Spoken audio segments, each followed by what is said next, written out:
श्रोते हो नमस्कार. आपण ऐकत आहात 90.8 मेगाहर्ट्झवरती महात्मा फुले कृषी विद्यापीठ राहुरीचे फुले कृषी वाहिनी हे रेडिओ केंद्र अर्थात 90.8 FM कुडारदायिनी फुले कृषी वाहिनी. आणि मी डॉक्टर आनंद सवई आपल्या सर्वांचं कृषी जगत ज्ञानदाता या विशेष कार्यक्रमामध्ये मनपूर्वक स्वागत करतो. श्रोते हो, आता पावसानं थोडीशी उघडीप दिलेली आहे आणि बऱ्यापैकी कोरडवाहू भागातले शेतकरी असतील किंवा अनेक शेतकरी असतील हे आपल्याला शेवगा लागवडीच्या दृष्टीनं धावपळ करताना दिसत आहेत. आणि अगदी याच विषयाच्या अनुषंगाने आज आपल्या 90.8 FM फुले कृषी वाहिनी स्टुडिओमध्ये आपण निमंत्रित केलेलं आहे डॉक्टर सकेचंद अनारसे सर यांना. आणि आज आपण त्यांच्याशी चर्चा साधणार आहोत, ते आपल्याशी संवाद साधणार आहेत सुधारित पद्धतीनं शेवगा लागवड तंत्रज्ञान. चला तर आपण त्यांचं स्वागत करूया. डॉक्टर सकेचंद अनारसे सर, आज सर्व श्रोत्यांच्या वतीनं आपल्या या विशेष कार्यक्रमामध्ये मनपूर्वक स्वागत. नमस्कार. श्रोतेहो, डॉक्टर सकेचंद अनारसे हे सहाय्यक प्राध्यापक वनस्पतीशास्त्र म्हणून पुण्यश्लोक अहिल्यादेवी होळकर कृषी महाविद्यालय हळगाव तालुका जामखेड येथे प्रभावीपणे कार्यरत आहेत. सातत्यानं शेतकरी आणि विद्यार्थी यांच्यासाठी प्रभावीपणे ते काम करताना दिसत आहेत. महात्मा फुले कृषी विद्यापीठामध्ये विविध पदांवरती अनेक संशोधन प्रकल्पामध्ये त्यांनी अतिशय नाविन्यपूर्ण असं काम केलेलं आहे. उद्यान विभागामध्ये असताना त्यांनी शेवग्यावरती सुद्धा अतिशय छान पद्धतीचं त्यांचं काम आहे. चारा पिकाच्या माध्यमातून अनेक शेतकऱ्यांची त्यांची बांधिलकी आपल्याला पाहायला मिळते. आणि असे डॉक्टर सकेचंद अनारसे सर हे आज आपल्याशी संवाद साधणार आहेत सुधारित पद्धतीने शेवगा लागवड तंत्रज्ञान. श्रोते हो, आपल्या सगळ्यांना माहीत आहे की प्रत्येक माणूस आज आरोग्याच्या दृष्टीने सजग झालेला दिसतोय आणि प्रत्येकाला प्रत्येका भाजीतून असेल किंवा प्रत्येक गोष्टीतून कोणते आपल्याला पोषण द्रव्य किंवा मूलद्रव्य हे मिळतात या पद्धतीनं तो विचार करत असतो. आणि अशाच पद्धतीनं आयर्न आणि कॅल्शियम यामध्ये मोठ्या प्रमाणात रीच असणारा जो सोर्स आपल्याला आहे, भरपूर असा स्रोत असणारा ते शेवगा आहे. आणि या शेवगा लागवड तंत्रज्ञान आज आपण त्यांच्याकडनं जाणून घेत आहोत. सर, अगदी आपल्या आजच्या विषयाच्या अनुषंगाने मला विचारायला आपल्याला निश्चित आनंद वाटेल की शेवगा म्हटलं की प्रत्येकाला आपल्या आरोग्याच्या दृष्टीनं हा प्रश्न पडतो की काय न्यूट्रिशनल कंटेंट मिळतात. तर आरोग्याच्या दृष्टीने शेवगा किती महत्त्वाचा आहे, काय सांगता येईल? शेतकरी मित्रांनो, शेवग्याची लागवड करत असताना आपण एकच विचार करतो की शेतकऱ्याला ते फायदेशीर पीक आहे का, आणि शेतकऱ्याला त्याच्यापासून त्याच्या उदरनिर्वाहासाठी लागणारे जे काही दोन पैसे असतात त्याचे जास्तीत जास्त कसे मिळतील. तर ग्रामीण भागामध्ये आपण जर पाहिलं तर पावसाच्या पाण्यावर येणारा शेवगा, मुरमाड जमिनीमध्ये येणारा शेवगा, अशा प्रकारचं आपण त्याचं वर्णन करतो. परंतु शेवगा हे पीक घेतल्यानंतर आरोग्याच्या दृष्टीने त्याचं काय महत्त्व आहे हे प्रत्येक मानवाच्या किंवा शहरी असेल ग्रामीण असेल यांच्या दृष्टीने अत्यंत महत्त्वाचं आहे. तर आपण पाहतो की आपण जे काही दैनंदिन आहारामध्ये भाज्या घेतो किंवा त्याच्याबरोबर आपण इतर सलाड पण घेतो, पण याच्यामध्ये जर शेवग्याची आपण अंतर्भाव केला तर त्याच्यामधून आपल्याला आयर्न आणि कॅल्शियम याचा जो रिच सोर्स आहे की त्याचा जो मिनरल्स आहेत किंवा कॅल्शियम मिनरल्स आहेत हे त्या मानवाला मिळतील आणि त्याचं आरोग्य, हाडं आणि दैनंदिन आरोग्य जगण्यासाठी त्याला जी एनर्जी लागते ती शेवग्यापासून नक्कीच मिळते. म्हणून बऱ्याच ठिकाणी बऱ्याच हॉटेल्समध्ये शेवग्याची भाजी, शेवग्याची हंडी, शेवग्याची सुकी भाजी, शेवग्याची ग्रेव्हीची भाजी अशा वेगवेगळ्याचे आपल्याला पदार्थ आपल्याला हॉटेल्समध्ये सुद्धा आता मिळायला लागलेले आहेत, कारण त्याचं आरोग्याच्या दृष्टीनं महत्त्व आता सर्व लोकांना माहीत झालेलं आहे. अगदीच. आणि मग सर, आज जर महाराष्ट्राचा विचार केला तर बराच महाराष्ट्राचा भाग हा कोरडवाहू भाग म्हणून ओळखला जातो. आणि म्हणजे कोरडवाहू भागासाठी कशा पद्धतीनं शेवगा हा वरदान ठरू शकतो? शेतकऱ्यांना अत्यंत महत्त्वाची बाब आपण सांगू इच्छितो की शेवगा हे पीक जे आहे ते आपल्याकडं साधारणतः 2002-2003 पासून आपल्याकडं महाराष्ट्रामध्ये लागवडीखाली आलेलं आहे. हे लागवड होत असताना सुरुवातीला आपण जिथं पावसाचं प्रमाण कमी आहे, जिथं पाण्याची उपलब्धता नाही, इरिगेशनची सोय नाही, अशा ठिकाणी मोठ्या प्रमाणावर शेवग्याची लागवड झालेली आहे. कारण काय तर या पिकाला खूप कमी पाणी लागतं. साधारणतः 550 की 600 मिलीमीटर रेनफॉल जिथं आहे, पाऊसमान आहे सोलापूर किंवा अहमदनगर सारख्या जिल्ह्यामध्ये, जिथं कर्जत, जामखेड हे जे भाग दुष्काळी भाग होता, तिकडं सोलापूरचा जर पाहिला आपण तर करमाळा असेल, सोलापूर असेल, सांगोला असेल, अशा ठिकाणी आपण पाहिलं तर शेवग्याची मोठ्या प्रमाणावर लागवड झाली. त्याचं कारण असं की मुरमाड आणि उजाड माळरानांवर सुद्धा आपण शेवग्याची लागवड करू शकतो, पावसाच्या पाण्यावर सुद्धा आपण शेवगा लागवड करू शकतो, आणि ज्या काही नापीक जमिनी होत्या त्या आपण सुपीक करण्याचा प्रयत्न केला, त्याच्यापासून सुद्धा शेतकऱ्यांना काहीतरी उत्पादन मिळालं पाहिजे अशा ठिकाणी आपण शेवग्याचं उत्पादन सहजासहजी घेऊ शकतो. त्याच्यानंतर मात्र ज्यावेळी आपण आर्थिकदृष्ट्या परवडणारा शेवगा करायचा असेल तर त्याला ठिबक सिंचनाचा वापर करून उन्हाळ्यामध्ये कमीत कमी साधारणतः 15 दिवसाला तरी पाण्याची देण्याची सोय जर केली तर मात्र शेतकऱ्याला इतर कोणत्याही नगदी पिकापेक्षा शेवग्याचं सुद्धा उत्पादन अत्यंत फायदेशीर ठरतं असं आपल्या निदर्शनास आलेलं आहे. निश्चितच. श्रोतेहो, खऱ्या अर्थानं 90.8 FM फुले कृषी वाहिनीवर आज आपला विषय सुरू सुरू आहे सुधारित पद्धतीनं शेवगा लागवड तंत्रज्ञान आणि आपल्याशी संवाद साधत आहे डॉक्टर सकेचंद अनारसे सर, सहाय्यक प्राध्यापक वनस्पतीशास्त्र. आणि आपल्या सर्वांना माहिती आहे की शेवगा किती अत्यंत महत्त्वाचा आहे, आरोग्याच्या दृष्टीनं महत्त्वाचा आहे हे आपल्याला त्यांनी सांगितलेलं आहे. पण सर, प्रत्येकाला आपल्याला वाटत असते की प्रत्येकाच्या दारात किंवा अंगणात एकतरी शेवग्याचं झाड असावं, हा कुठेतरी असताना दिसत आहे. आणि आज शेवग्याचं इतकं महत्त्व आहे की प्रत्येक भाजीमध्ये किंवा सांबारामध्ये शेवग्याच्या शेंगांचा समावेश केला जातो. या दृष्टीनं जर मार्केटिंगच्या दृष्टीनं किंवा व्यापारी तत्वावर सुधारित पद्धतीने जर शेवग्याची लागवड करायची असेल, कोणत्या वाणांची निवड करणं अपेक्षित आहे? यामध्ये आपण जर पाहिलं तर सुरुवातीला कोइंबतूर विद्यापीठानं जे काही संशोधित केलेले वाण आहेत, PKM1, PKM2 या नावानं आपल्याकडं मोठ्या प्रमाणावर PKM1 आणि PKM2 या जातीची लागवड महाराष्ट्रामध्ये करण्यात आलेली आहे. आता मात्र आपण साधारणतः 10 वर्षाच्या नंतर, म्हणजे गेल्या 10 वर्षापासून आपल्याकडं ओडिसी ही एक नवीन जात आपल्याकडं म्हणजे ह्याच्यात कोइंबतूरवरूनच आलेली आहे, त्याच युनिव्हर्सिटीची आहे.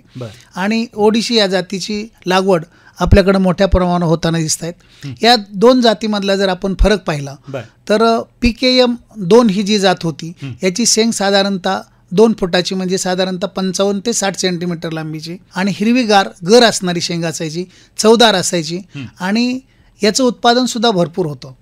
याच्यानंतर विकसित करून त्यांनी ओडिसी एक जात नवीन आपल्याकडे आली. त्याच्यामध्ये फरक एवढाच आहे की याची शेंग सुद्धा 55 ते 60 सेंटीमीटर लांबीची आहे, परंतु चवीमध्ये थोडा फरक आहे. मार्केटच्या दृष्टीने जर पाहिलं तर आपल्याला ओडिशीचं उत्पादन जास्त मिळतं. या शेंगेचा कलर हा पोपटी हिरवा कलर आहे, थोडासा पिवळसर असल्यामुळे आपण पोपटी म्हणतो. आणि शेंगेची जी जाडी आहे ती PKM2 या जाडीपेक्षा थोडीशी कमी आहे, परंतु शेतकऱ्याला उत्पादन देण्याच्या दृष्टीनं किंवा एक्सपोर्टच्या दृष्टीनं ओडिशीचा शेतकरी मोठ्या प्रमाणावर लागवड करताना दिसत आहेत. अशा पद्धतीनं वाणांची निवड केल्यानंतर शेतकरी बांधवांच्या पुढे प्रश्न पडतो की नेमकी शेवग्याची लागवड कधी करणं अपेक्षित आहे? शेतकऱ्यांना जर सांगायचं झालं तर शेवगा लागवडीचा हंगाम जर पाहिलं तर आपण पावसाळ्यामध्ये साधारणतः जून जुलैमध्ये एक पाऊस झाला की लगेच आपण लागवड केली तर उगवण शेवग्याची चांगली होते. आणि याच्या शेंगा आपल्याला साधारणतः जानेवारी फेब्रुवारीमध्ये मिळतात. साधारणतः लागवडीपासून आपल्याला 4 ते 4.5 महिन्याने आपण शेंडा खुडत असतो त्याच्यानंतर त्याला दुय्यम फांद्या आपण सेकंडरी ब्रँचेस म्हणतो अशा फुटतात आणि ह्या ब्रँचेस ह्या फांद्यांना आपल्याला शेंगा मिळत असतात. परंतु शेवग्यामध्ये अत्यंत महत्त्वाची बाब मला शेतकऱ्यांना एक सांगावी वाटते की शेवग्यामध्ये शेंडा मारणे किंवा आपण छाटणी करणे याला अनन्यसाधारण महत्त्व आहे. आपण जर समजा जून जुलैमध्ये शेवगा लागवड केली तर तिथून पुढे 3 महिन्याने आपल्याला साधारणतः 4 ते 5 फुटाचं झाड झाल्यानंतर साधारणतः वरून अर्धा ते 1 फूट शेंडा खुडणे किंवा कट करणे याला आपण शेंडा मारणे किंवा छाटणी असं म्हणतो. त्याच्यामुळे आपल्याला दुय्यम फांद्या मिळतात आणि त्याच्यापासून आपल्याला उत्पादन मिळत असतं. तर शेवग्यासाठी योग्य हंगाम हा जून जुलै असला तरी आपण आपल्याकडं असणारी जमीन उपलब्धता आणि पाण्याची सुविधा ह्याचा जर विचार केला तर वर्षभर आपण शेवगा कधीही लावू शकतो. परंतु फक्त थंडीचा हंगाम जर सोडला आपण तर त्यावेळी आपल्याकडं उगवण क्षमता कमी होते, त्यामुळे आपण फक्त शेवगा लागवड त्यावेळी करणं टाळावं. अन्यथा वर्षभर कधीही शेवगा लावला तरी आपल्याला काही हरकत नाही. निश्चितच. श्रोतेहो, खऱ्या अर्थानं 90.8 FM फुले कृषी वाहिनीवर आपल्याशी संवाद साधत आहेत डॉक्टर सकेचंद अनारसे सर. आणि ऑनलाईनच्या माध्यमातून असेल, व्हॉट्सअपच्या माध्यमातून असेल, यूट्यूब चॅनलच्या माध्यमातून असेल, अनेक श्रोते अनारसे सरांना आपण ऐकत असाल आणि ते आपल्याशी संवाद साधत आहेत सुधारित पद्धतीनं शेवगा लागवड तंत्रज्ञान. सर, आपण वाणाच्या बाबतीत सांगितलं, लागवड कधी करायची सांगितली, पण शेंडा खुडणी आणि छाटणी हे जे तंत्रज्ञान आहे हे नेमकं कशा पद्धतीनं करणं अपेक्षित आहे? तरी मित्रांनो, मी अगोदरच आता थोडंसं माझ्या लागवडीच्या वेळीच मी सांगितलं, परंतु विस्तृत जर सांगायचं झालं तर आपण ज्यावेळी शेवग्याची लागवड करतो तर ते झाड हे फक्त मुख्य बुंदा वाढत असतो आणि शेंडा वाढत असतो. त्याला सुरुवातीला फांद्या फुटत नाहीत. प्राथमिक किंवा प्रायमरी ब्रँचेस किंवा सेकंडरी ब्रँचेस म्हणतो ह्या फुटत नाहीत. आणि आपल्याला जर जास्तीत जास्त शेवग्यापासून उत्पादन घ्यायचं असेल तर त्या झाडाला जास्तीत जास्त फांद्या फुटणं अपेक्षित आहे. म्हणून आपण काय करतो, शेवगा लागवड झाल्यानंतर साधारणतः 3 महिन्यांनी किंवा झाडाची उंची 3 ते 4 फूट झाल्यानंतर वरच्या बाजूनी साधारणतः अर्धा ते 1 फुटाचा शेंडा मारणे ह्यालाच आपण छाटणी असं म्हणतो. त्याच्यामुळं मी अगोदरच सांगितलं की आपल्याला 3 फुटाच्या खालून ज्या फांद्या फुटतात नवीन त्याचा सुद्धा आपण शेंडा साधारणतः 3 ते 4 फुटाची फांदी झाल्यानंतर एकदा फक्त शेंडा मारायचा साधारणतः एक अर्धा फूट. त्याच्यामुळं काय होतं की दुय्यम फांद्या फुटतात आणि ह्या फांद्याला आपल्याला डायरेक्ट साधारणतः 5.5 ते 6 महिन्याच्या कालावधीमध्ये फुलं येतात आणि 6 किंवा 7 महिन्यात आपल्याला पहिल्या वर्षीचं शेवग्याच्या शेंगाचं पीक आपल्याला सहजासहजी मिळू शकतं. ही शेंडा मारण्याची किंवा त्याला फांद्या फुटण्यासाठी जी आपण कार्यप्रणाली करतो यालाच आपण शेंडा मारणे किंवा छाटणे असं म्हणतो. तर खऱ्या अर्थानं शेतकरी बांधवांनो, यशस्वी जर शेवगा लागवड करायचं असेल तर त्या यशस्वी शेवगा लागवडीचं महत्त्वाचं सूत्र अनारसे सरांनी सांगितलं आहे की छाटणी किंवा शेंडा खोडणे ही महत्त्वाची आहे आणि त्या दृष्टीनं आपण त्याचा विचार करणं गरजेचं आहे. सर, बाकीच्या पिकांच्यामध्ये ज्या सगळ्या गोष्टी केल्या जातात त्या दृष्टिकोनातून पाणी व्यवस्थापन असेल किंवा खत व्यवस्थापन असेल या दृष्टीने सुद्धा शेवग्याचा काय विचार करावा लागतो? अत्यंत महत्त्वाचं आहे की इतर पिकांना आपण पाहतो की प्रत्येक पिकाच्या वाढीनुसार आपण प्रत्येक पिकामध्ये जसं ज्वारी, बाजरी, हरभरा किंवा गहू असेल याला आपण 3, 4, 5 पाणी मिनिमम आपण क्रिटिकल ग्रोथ स्टेजेसला पाणी देण्याची आवश्यकता असते. तसं शेवगा हे पीक आपलं बारमाही आहे, वर्षानुवर्ष राहणार. एकदा लागवड केली की 3-4 वर्ष ते आपलं झाड राहणार असतं. म्हणून याचं पाण्याचं नियोजन करत असताना शेतकऱ्यांना जर शक्य असेल तर प्रत्येक शेतकऱ्याने ठिबक सिंचनाचा जर वापर केला मग आपल्याला झाडाची लागवड कशी करायची किंवा नियोजन आपल्याला अगोदर करता येतं.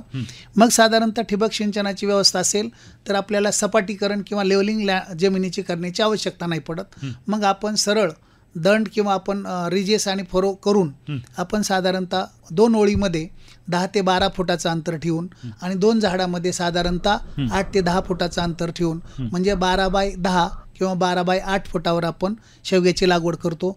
आणि ठिबक सिंचनाचा जर आपण करणार असेल तर लॅटरल आपण त्याच्यावर टाकतो. 10-10 फुटावर आपली जर झाडं असतील तर याला तिथं ठिबक सिंचनाची सोय केली तर 15 दिवसातून किंवा साधारणतः 8 ते 10 दिवसातून आपण जर पाण्याचं नियोजन केलं तर आपल्या पिकापासून, कारण शेवग्याला खूप पाणी चालत नाही. शेवग्याला जर पाणी झालं, जर पाणथळ जमिनीत आपण शेवगा लावला तर ती झाडं उन्मळून जाण्याची शक्यता असते. खूप पाणी असणाऱ्या प्रदेशामध्ये, खूप भारी जमिनीमध्ये शेवग्याची लागवड करणं टाळावं हे आपण प्रामुख्याने सांगतो. मुरमाड असतील किंवा मध्यम जमिनी ह्या शेवग्यासाठी अत्यंत फायदेशीर असतात. आणि आपल्याला खूप पाणी नको, परंतु पाण्याची सोय मात्र असणं गरजेचं आहे. त्याचं कारण असं की जेव्हा आपण झाडाला ताण देतो, नवीन फुटवा फुटतो, ज्याला फुलं लागतात, त्यावेळी आपल्याला पाण्याचं नियोजन, पाणी असणं आपल्याला अत्यंत गरजेचं आहे. त्यावेळी ठिबक सिंचनाचा वापर करून कमीत कमी पाण्यात आपण शेवग्यापासून नक्कीच चांगलं उत्पादन घेऊ शकतो. आणि ज्या शेतकऱ्यांना ठिबक सिंचनाचा पर्याय उपलब्ध होऊ शकत नाही किंवा तशी आर्थिक परिस्थिती नसेल तर असे शेतकरी दंड पद्धतीनं सुद्धा शेवग्याची लागवड करून दंडातून पाणी देऊन सुद्धा शेवग्याची लागवड करू शकतात. परंतु ठिबक सिंचनाने घेतलेलं उत्पादन आणि रूटीन आपल्या नेहमीच्या पद्धतीनं, दंडाच्या पद्धतीनं, मोकाट पाण्याच्या पद्धतीनं मिळणारं उत्पादन याच्यामध्ये शेतकऱ्याला नक्कीच फरक जाणवेल. निश्चितच. हे झालं पाणी व्यवस्थापनाच्या बाबतीत. खत व्यवस्थापनाच्या बाबतीमध्ये काय काळजी घेणं गरजेचं आहे? खत व्यवस्थापनामध्ये सुरुवातीला लागवड करतानाच आपण साधारणतः 1 गमेलं म्हणजे साधारणतः 5 किलो आपण शेणखत कुजलेलं चांगलं जर घेतलं तर तिथं बियाण्यांचे उगवण चांगले होते. लागवडीला सुरुवातीलाच आपण साधारणतः 15-15-15 ही जी मात्रा आहे ती जर समजा आपण दिली तर 3ही अन्न घटक त्याला मिळतात. याचं प्रमाण थोडं टाकायचं, परंतु साधारणतः 50-100 ग्रॅम जरी टाकलं तरी चालेल. परंतु त्याचबरोबर आपल्याला होमणी तयार होणार नाही याच्यासाठी थिमेटसारखं आपल्याला काही हे टाकावं लागेल. त्याच्यामुळं तिथं होमणीचा प्रादुर्भाव होणार नाही. आणि नंतरच्या कालावधीमध्ये झाड ज्यावेळी उगून येईल चांगलं, त्यात साधारणतः पहिला महिना ते 1.5 महिना आपल्याला कोणत्या प्रकारची खतं टाकायची गरज नाही. झाडाच्या वाढीनुसार आपण वर खताची मात्रा देऊ शकतो. आता वर खताची मात्रा देत असताना जर समजा जमीन सुपीक असेल, चांगली उत्पादन देणारी असेल तर साधारणतः शेंडा मारण्यापर्यंत आपल्याला कोणत्याही खताची गरज पडत नाही. परंतु शेंडा मारल्यानंतर मात्र प्रत्येक झाडाला साधारणतः 150 ते 200 ग्रॅम नत्र, स्फुरद आणि पालास असं आपण जर हे केलं तर साधारणतः त्याची वाढ चांगली होते, फुलोरा येतो आणि साधारणतः 6 महिन्याच्या आतमध्ये त्या शेतकऱ्याला शेवग्यापासून उत्पादन मिळायला सहजासहजी सुरुवात होते. निश्चितच. खऱ्या अर्थानं शेतकरी बांधवांनो याची काळजी आपण घेणं गरजेचं आहे. पुन्हा जर अनारसे सर बघायचं झालं की आज बाजारामध्ये ग्राहक ज्यावेळेला शेवग्याची भाजी खरेदी करत असतो किंवा शेवग्याच्या शेंगा खरेदी करत असतो त्यावेळेला 100% त्यांच्या डोक्यामध्ये समज असतो की याच्यावर कोणतीही फवारणी करत नाहीत, काय नाही, ते आरोग्याच्या दृष्टीने अतिशय चांगला असा शेवगा आहे.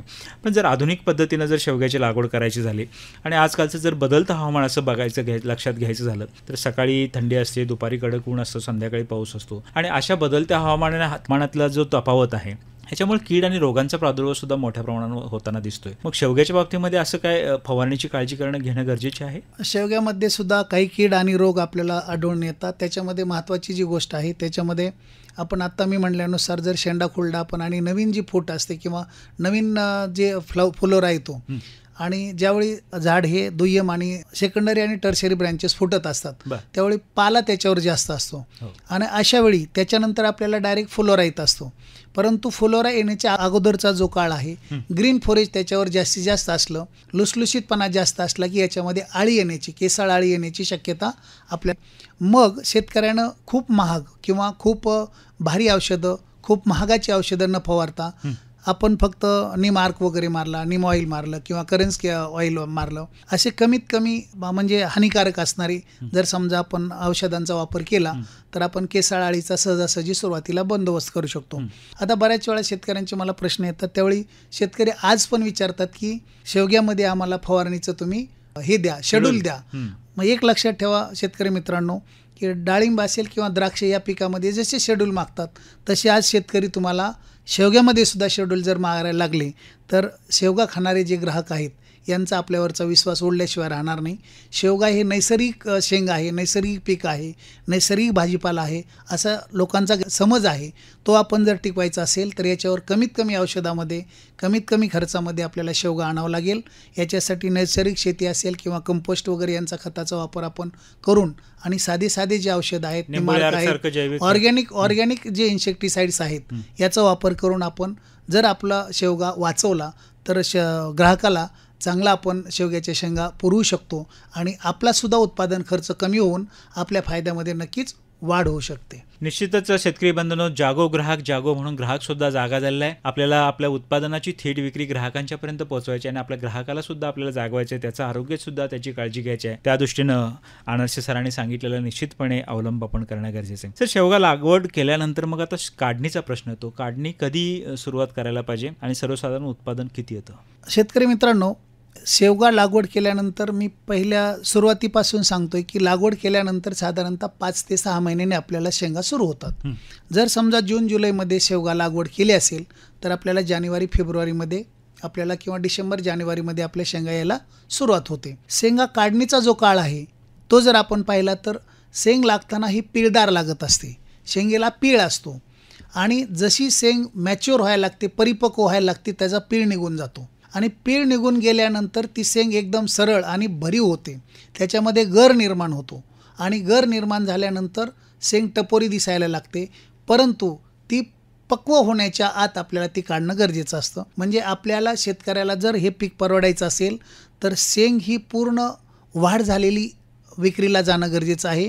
त्याच्यामुळे शेतकऱ्याला अपेक्षित असणारं उत्पादन, वजन मिळणार आहे आणि ग्राहकाच्या दृष्टीनं सुद्धा अशीच शेंग खाण्याला योग्य आहे. त्याचं कारण की त्याच्यामध्ये जे अन्न घटक असतात ते गर तयार झाल्याशिवाय तयार होत नाहीत आणि त्यामुळं पूर्ण पीळ निघालेली हिरवीगार शेंग, तिची पूर्ण वाढ झालेली, परंतु फक्त ती ओव्हर मॅच्युअर झालेली नसावी, अतिपक्व झालेली नसावी, जेणेकरून ती शेंग ही बियाणं तयार होण्याच्या वेळेला, परंतु बियाणं पक्व होण्याच्या अगोदर आपल्याला ती शेंग झाडावरून काढणं गरजेचं आहे आणि मग मार्केटमध्ये जर नेलं तर ग्राहकाला आणि उत्पादकाला दोघांनाही शेवगा विकायला आणि घ्यायला परवडतो. निश्चितच. किती तोडण्या होऊ शकतात वर्षभरात?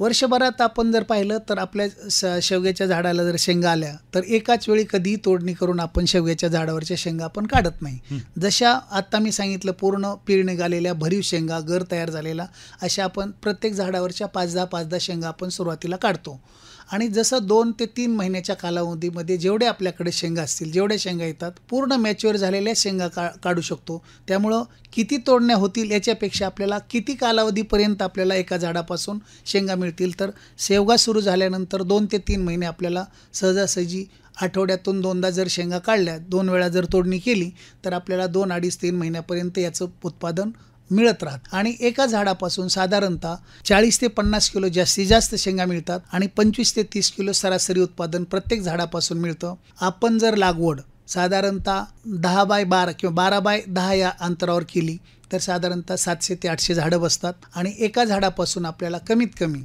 25 ते 30 किलो जरी शेंगा मिळाल्या तरी शेतकऱ्याला 10 ते 12 क्विंटल सहजासहजी उत्पादन मिळतं आणि त्याच्यापासून बाजारभाव काय आहे त्याच्यानुसार त्याला उत्पादन आर्थिक फायदा नक्कीच मिळतो. आपला बऱ्याच दिवसाचा प्रदीर्घ अनुभव या शेवगा लागवडीच्या ह्याच्या भोवत आहेत. अनेक शेतकऱ्यांशी आपला संपर्क आहे. किती जास्तीत जास्त उत्पादन शेतकऱ्यांना यातून उत्पन्न किती मिळालेलं आहे? साधारणतः जर समजा एका झाडाला 25 ते 30 किलो जरी शेंगा धरल्या आणि 10 ते 12 टनापर्यंत त्याला उत्पादन 1 हेक्टरपासून मिळालं, एकरापासून, तर साधारणतः 5 ते 6 लाख रुपयापर्यंत सहजासहजी 1 एकरी उत्पादन शेतकऱ्याचं जाऊ शकतं. फक्त त्याचा शेवगा हा 50 रुपये किलोच्या पुढं गेला पाहिजे. 25 ते 30 किलो जर शेंगा त्याला मिळाल्या 50-60 रुपये किंवा 25-30 रुपयापासून जरी त्याला भाव मिळाला तरी त्याचे साधारणतः 4-5 लाख रुपये सहजासहजी त्याला उत्पादन मिळतं. याचं उत्पादन आपल्याला 4-5 लाख रुपये जरी जास्त दिसत असलं तरी आपण त्या झाडाला 6 महिने 8 महिन्यापर्यंत सांभाळलेलं असतं. ते झाड हे वर्षभर आपल्या शेतामध्ये राहणार असतं. दुसरं पीक मात्र 6 महिने लागत नाहीत, फक्त 3 महिन्यात येतं. म्हणून बऱ्याच वेळा शेतकरी विचारतात की 1 वर्षामध्ये 2 पिकं देणारा शेवगा कोणता आहे, तर ते आपण सांगतो की PKM2 लावा किंवा ओडिशी लावा. या दोन्ही जातींचं उत्पादन तुम्हाला वर्षातून 2दा घेता येईल.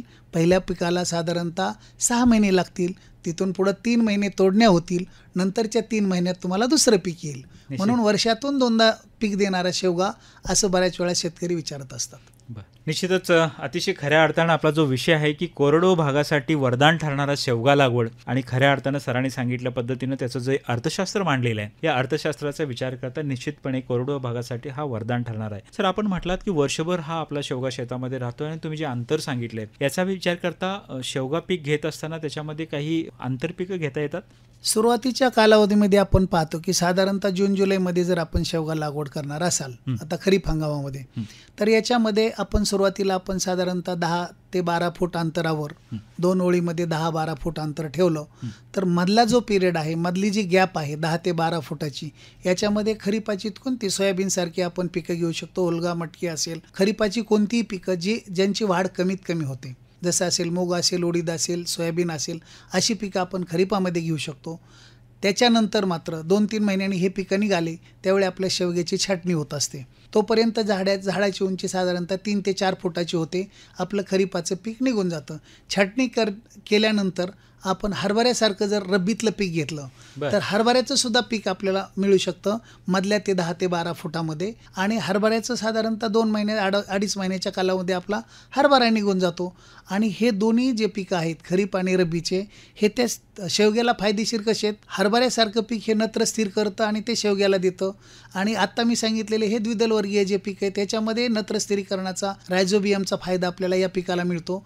आणि शेतकऱ्याला 3-4 महिने 6 महिने जी शेवग्याच्या पिकापासून वाट पाहावी लागते उत्पादनाला, त्याच्या अगोदर ही आंतरपिकं आपल्याला उत्पादन देऊन जातात. त्याचबरोबर शेवग्याला सुद्धा ते जमिनीतलं नत्र स्थिरीकरणाचा फायदा होतो आणि आपला शेवगा पुढच्या 3-4 वर्ष राहणार असतो, त्याला नक्कीच सुरुवातीला फायदा होतो. खूप छान. निश्चितच शेतकरी बंधूंनो, अतिशय छान पद्धतीची चर्चा आपल्यासोबत डॉक्टर सकेचंद अनारसे सर करत आहेत आणि आपल्याला इत्यंभूत असं मार्गदर्शन शेवगा लागवड तंत्रज्ञानाविषयी देत आहेत. सर, हे झालं सर्व शेवग्याच्या संदर्भात, पण तुम्ही सुरुवातीपासून सातत्यानं उल्लेख करताय की शेवगा म्हटला तर मऊ, लुसलुसीत आणि हिरवीगार पानं असं शेवग्याचं वर्णन सातत्यानं तुमच्या याच्यानं दिसतात. आणि मग भाजी करत असताना आज कुठेतरी महिला भगिनींना सुद्धा वाटतं की शेवग्याच्या पाण्याची सुद्धा भाजी करणं गरजेचं आहे. आज अनेक हॉस्पिटलमधनं डॉक्टर सुद्धा सांगतायत, पेशंटना रिकमेंड करतात की शेवग्याच्या पाण्याची भाजी खा. काय नेमकं सांगता येईल? शेवग्याच्या पानामध्ये मी अगोदरच सांगितल्याप्रमाणे मानवाच्या शरीरामध्ये कॅल्शियमचा पुरवठा वेळोवेळी आपल्याला दाखवला जातो डॉक्टरांमार्फत. तर ज्याच्या शरीरामध्ये कॅल्शियमचं प्रमाण कमी होतं अशा मानवाला किंवा त्या व्यक्तीला हाडाचा आजार होण्याची किंवा हाडं दुखण्याची समस्या उद्भवू शकते. मग ज्यांची हाडं वगैरे दुखतात किंवा ज्याच्यात शरीरातलं प्रमाण कॅल्शियमचं प्रमाण कमी झालेलं आहे अशा रुग्णांना डॉक्टर हे आपल्याला शेवग्याची भाजी खा किंवा शेवग्याच्या पानांची भाजी खा असं रिकमेंड केलं जातं. आणि आपण शहरी भागामध्ये जर पाहिलं तर शहरी भागामध्ये कुंडीमध्ये शेवगा लागवड करण्याचा प्रयत्न चालू आहे. कुंडीमध्ये फक्त पाला येईल त्याला इथपर्यंत ठेवतात आणि नंतर कट करतात. ज्याच्या बंगल्याच्या शेजारी जागा असेल अशा ठिकाणी शेवगे लावले जातात. काहींना शेंगा येतात, काहींना येत नसतील तर पालासुद्धा त्यांच्या आहारामध्ये ते वापरताना किंवा डॉक्टरांनी सांगितलं म्हणून किंवा ते भाजी करून खातायत. परंतु एक तज्ज्ञ म्हणून मी आपल्या बांधवांना एकच सांगू शकतो, शेतकरी मित्रांना किंवा सर्व आता जे काही माझे हे आपलं श्रोते ऐकतायत, की आपल्या आहारामध्ये आपण जसं कोथिंबीर कोथिंबिरीचा भाजीमध्ये वापर करतो की आपल्याला चव येण्यासाठी. आणि प्रत्येक प्रकारचं टोमॅटो असेल किंवा त्याच्यामध्ये ग्रेव्ही तयार करण्यासाठी आपण जे काही पदार्थ वापरतो यामध्ये आलं असेल, टोमॅटो असेल, कांदा असेल याचा वापर करतो आणि आपण ग्रेव्ही करतो. याच्यामध्ये जर आपण वाळवून ठेवलेला शेवग्याचा पाला त्याची जर पावडर वापरली तर म्हणजे त्या ग्राहकाला किंवा त्या श्रोत्याला त्याच्या दैनंदिन आहारामध्ये जर समजा कॅल्शियमचं प्रमाण कमी असेल तर जसं शेंगामध्ये कॅल्शियम आयर्न आहे तसं त्या पाल्यामध्ये सुद्धा आहे. आणि त्याच दृष्टीने विचार करून आपण अशा ग्रेव्हीमध्ये जर समजा जसं कोथिंबिरीचे, आता कोथिंबीरसुद्धा जर आपल्याला फ्रेश मिळाली नाही तर कोथिंबीर वाळून पण शहरामध्ये वापरली जाते. तसं आपल्या पाल्याची सुद्धा भुकटी करून जर आपल्या ग्रेव्हीमध्ये वापर केला तर म्हणजे त्या ग्राहकाला किंवा त्याच्या आरोग्याच्या दृष्टीने नक्कीच त्याचे फायदे होणार आहे. निश्चितच. अनेक महिला भगिनी आपण डॉक्टर सकेचंद अनारसे यांना ऐकत असाल तर त्यांनी आपल्या किचनसाठी फार मोठा एक आपल्याला रेसिपी दिलेली आहे. ती निश्चितपणे आपण त्याचा वापर केला तर सगळ्यांचं आरोग्यदायी आपलं राहील आणि आपले हाडे देखील मजबूत राहतील या दृष्टीने आपण निश्चित केलेलं आहे. सर, आपण अतिशय चांगल्या पद्धतीने शेवग्याच्या शेंगांच्या विषयी सांगितलं, शेवग्याची भाजी देखील सांगितलं. पण आज प्रत्येक जर ग्रामीण भागामध्ये बघितलं तर ग्रामीण भागाच्या अर्थकारणामध्ये एक महत्त्वाचा भाग म्हणून दुग्ध व्यवसायाकडे बघितलं जातं आणि या दृष्टिकोनातून प्रत्येकांच्याकडे असणाऱ्या गायी असतील, म्हशी असतील असे जनावर आहेत आणि कधीकधी उन्हाळ्यामध्ये किंवा कधीतरी चाऱ्याचं दुर्भिक्ष्य मोठ्या प्रमाणामध्ये जाणवतं. या दृष्टीने जनावरांना सुद्धा चारा म्हणून शेवग्याच्या पानांचा किंवा शेवग्याचा वापर होऊ शकतो. अत्यंत महत्त्वाचा प्रश्न सर आपण विचारलात. आपण जर पाहिलं तर ग्रामीण भागामध्ये आपलं गावरान कोंबडीचा मोठ्या प्रमाणावर आपण पाहतो की गावरान कोंबडीला खूप मागणी आहे, शहरामध्ये असेल ग्रामीणमध्ये असेल. त्याचं कारण काय असतं की गावरान कोंबडी ही वेगवेगळ्या प्रकारच्या वनस्पती खात असते, अन्न खात असते आणि त्याच्यातली जी काय प्रतिकार क्षमता असेल या वनस्पतीचा सर्व अर्क हा त्या कोंबडीमार्फत त्या मानवाला किंवा त्या श्रोत्याला किंवा त्या माणसाला मिळत असतो. तसाच विचार करून महागडे शहरामध्ये जर आपण पाहिलं तर दूध ज्याच्याकडनं घेतलं जातं त्याला विचारलं जातं की या जनावरांना काय खाऊ घातलेलं आहे. ते जे अन्न त्यांना दिलेलं जातं, चारा कोणत्या प्रकारचा दिलेला आहे त्याच्यानुसार दुधाचा भाव हा शहरी भागातले जे रिच क्रिमी लेअर मधले जे व्यक्ती आहेत असे त्याचा विचारणा करतात की या जनावरांना ऑर्गॅनिकच फीड दिलेला आहे का, याला कोणत्या प्रकारचा चारा दिलेला आहे. आणि अशा ऑर्गॅनिक फीड देणार असलेला विविध जे वेगवेगळा चारा दिला असणाऱ्या जनावरांचं दूध हे महाग विकलं जातं किंवा त्याच्यापासून जास्त पैसे मिळतात. बरोबर. आणि याचाच विचार करून काही शेतकरी मला बऱ्याच वेळा फोन येतात की सर शेवगा हा आम्हाला शेंगासाठी नको आहे, आम्हाला जनावरांच्या चाऱ्यासाठी काही नवीन जाती सुधारित आहेत का. तर त्याचा विचार करून जनावरांच्या आरोग्याच्या दृष्टीनं आपण मानवाला जसं कॅल्शियमचा तुटवडा कमी पडतो तसंच जनावरांना सुद्धा त्यांच्या राहणीमानामध्ये किंवा त्यांच्या आयुष्यानुसार जसं जसं त्या जनावराचं आयुष्य वाढतं तसं त्याच्या शरीरातलं कॅल्शियम दूध उत्पादनामुळं असेल किंवा 1, 2, 3, 4 वीज झाल्यामुळं असेल त्यांची जी काही तब्येत खालावते किंवा कमी होते तर त्याला आपण जर योग्य प्रकारे चारा दिला, कॅल्शियमयुक्त चारा दिला, आयर्नयुक्त चारा दिला तर ते जनावर आपल्याला जास्तीत जास्त चांगलं दूध देऊ शकतं, त्याची हेल्थ चांगली राहू शकते. जर समजा जेवढे त्याचे विते होणार आहेत त्याच्यापेक्षा एखादं वेध जास्त मिळू शकतं आणि शेतकऱ्याला फायदा होऊ शकतो. त्यामुळं जनावरांच्या चाऱ्यासाठी शेवगा लागवड असा एक जो कन्सेप्ट आहे शेतकऱ्यांमधूनच आलेला आहे आणि त्याचा विचार करून महात्मा फुले कृषी विद्यापीठ राहुरी येथील गवत संशोधन योजनेमध्ये जनावरांच्या चाऱ्यासाठी शेवग्याची एखादी जात आपल्याला विकसित करता येईल का याच्यावर संशोधन आपण चालू केलेलं आहे. त्याच्यावर आपण काही दिवसांनी ज्यावेळी आपल्याला असे आयडेंटिफाय होईल, आपल्याला लक्षात येईल की हा वाण आपण जनावरांच्या चाऱ्यासाठी याच्यामध्ये कॅल्शियमचं प्रमाण जास्त आहे, प्रोटीनचं प्रमाण जास्त आहे असं वाण आपण आणि जास्तीत जास्त चारा देणारा वाण, किती लागवड केली पाहिजे, किती अंतरावर लागवड झाली पाहिजे, जास्तीत जास्त चारा कसा येईल अशा दृष्टीने आपले प्रयत्न चालू आहेत. भविष्यात आपण याच्यासाठी जनावरांच्या चाऱ्यासाठी सुद्धा नवीन शेवग्याची जात विकसित करण्याच्या दृष्टीनं प्रयत्न चालू आहे. अगदीच, निश्चितच. खूप छान सर. ही आपण सर्व इत्थंभूत माहिती अशी शेवग्याच्या संदर्भात सांगितली. पण अनेक शेतकरी आपली मुलाखत ऐकून शेवगा लागवडीकडे जातील किंवा ऑलरेडी ज्यांनी लागवड केलेली आहे अशा दृष्टीतून ज्यांचं उत्पादन सुरू असेल, मार्केटिंग स्ट्रॅटेजी फार महत्त्वाचं आहे. मग बाजार व्यवस्थापनाच्या दृष्टिकोनातून काय नेमकं काळजी शेवगा उत्पादक शेतकऱ्यांनी घ्यायला पाहिजे, कशा पद्धतीनं जास्तीत जास्त मार्केट त्यांना कॅप्चर करता येईल किंवा भाव मिळेल. शेवग्याचं जर आपण मार्केट पाहिलं तर एक्सपोर्ट क्वालिटीसाठी सुद्धा आपण शेवगा लागवड आपण करत असतो की ज्याचं शेवगा हा परदेशात पण पाठवला जाऊ शकतो. परदेशात शेवगा पाठवायचा असेल तर त्याची मानांकनं काय आहेत त्याचा अगोदर आपण अभ्यास करतो. त्याच्यासाठी आपण जर पाहिलं तर शेवग्याच्या शेंगेची लांबी किती असावी, त्याचा कलर कसा असावा, त्याच्यात गर किती असावा, त्याच्यामध्ये औषधं किती फवारली आहेत किंवा नाही याचासुद्धा विचार केला जातो. मार्केटच्या दृष्टीने जर आपल्याला एक्सपोर्ट करायचं असेल तर ते मानांकन आपल्याला पाळावे लागतील. आपल्या ह्या दोन्ही जाती मी सांगितलं की ओडिशी असेल किंवा PKM2 असेल, ह्या जातीच्या शेंगा ह्या एक्सपोर्टसाठी चालतात. साधारणतः 55 ते 60 सेंटीमीटर लांबीची शेंग, हिरवीगार गर असणारी, चवदार, ही आपल्याला एक्सपोर्टसाठी चालते. परंतु याच्यामध्ये फवारण्या वगैरे जर आपण मी आत्ता सांगितल्याप्रमाणे ऑर्गॅनिक जर समजा आपण कीटकनाशकांचा वापर केला किंवा ऑर्गॅनिक पद्धतीनं आपण खत व्यवस्थापन केलं तर आपल्या एक्सपोर्ट क्वालिटीला सुद्धा आपल्याला एक्सपोर्टला सुद्धा शेवग्यासाठी जाता येतं. त्याच्यासाठी एका पेटीमध्ये साधारणतः 5 ते 10 किलो शेंगा भरून आपण एक्सपोर्ट करत असतो. पुणे किंवा नाशिक सारख्या ठिकाणाहून एक्सपोर्ट शेवगा होत असतो. त्या तुम्हाला एजंटला किंवा मार्केटरला, एक्सपोर्टरला आपल्याला कॉन्टॅक्ट करावं लागेल. त्याचे जे काही मानांकन आहेत ते पाहून आपल्याला त्या दृष्टीनं लागवड करता येते. हा एक भाग झाला. तिथं जर पाहिलं तर साधारणतः 100 रुपयाच्या जास्त भाव आपल्याला किलोला मिळत असतो. साधारणतः 1000 रुपयात तुमचा 10 किलो शेवगा जात असतो, म्हणजे 100 रुपये किलोप्रमाणे आपल्याला भाव मिळतो. लोकल मार्केटचा जर विचार केला, आपण कुठे राहत आहोत, साधारणतः नगर जिल्ह्यासारख्या ठिकाणी आपण असू तर पुणा मार्केट आहे, मुंबई मार्केट आहे, नगरसारखं ठिकाण आहे, या ठिकाणी औरंगाबाद आहे शेजारी, इथं आपण मार्केटला शेवगा नेऊ शकतो.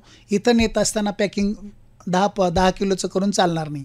आपण गोणीमध्ये व्यवस्थित आपण शेवगा, हिरवागार शेवगा 1-1 किलोचे 2-2 किलोच्या जोड्या बांधून आपण त्याचं गोणपाटात गुंडाळून पाणी मारून त्याला एक्सपोर्टला आपलं मार्केटला पाठवू शकतो. असाच तोड झालेला शेवगा व्यवस्थित सारख्या आकाराच्या शेंगा मी आत्ता म्हणल्याप्रमाणे 1 किलोचे किंवा 2 किलोचे आपण जर केल्या, 5 किलोच्या केल्या, तिथं मागणी काय आहे त्यानुसार, कारण इथून गेलेला शेवगा हा वितरक नेत असतात किंवा गावामध्ये विक्रेते असतात ते नेत असतात. त्यांना जर 5-5 किलो शेवगा पाहिजे असेल तर आपला बंडल 5 किलोचा असावा आणि त्याच्यानुसार जर आपण गोणपाटात गुंडाळून किंवा गोणीत पाठवला तर तिथं त्याची विक्री होते. शेतकऱ्याला जास्तीत जास्त भाव मिळू शकतो. शेतकऱ्याने एकच लक्षात ठेवायचं की आपल्या जवळचं मार्केट कोणतं आहे, काय भाव चाललेला आहे, कुठं पाठवायचा, हा शेतकऱ्याचा संपूर्ण अधिकार आहे.